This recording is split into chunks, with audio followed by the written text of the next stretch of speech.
স্বামীর বাসার ভাতের বড় দাম, কথা কিন্তু মিনিং আছে। স্বামীর বাসার ভাতের বড় দাম কেন দাম?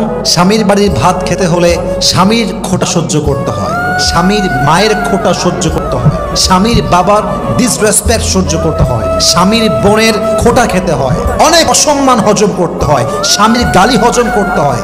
তাই মেয়েরা বলে স্বামীর বাড়ির ভাতের বড় দাম। আমি কথা বলবো, কথা সত্য, তবে একটা কথা অ্যাড করতে হবে। যদি আপনার স্বামীর বাড়ির ভাতের দাম এত বেশি মনে হয়, তবে মাথায় রাখবেন বিয়ের পরে স্বামীর বাড়ির ভাতের দাম যে পরিমাণ বেশি, আপনার নিজের বাপের ঘরের ভাতের দাম তার চেয়ে বেশি। বুঝবেন, জাস্ট তালাকটা নিয়ে বাসায় যান, তাহলে বুঝবেন।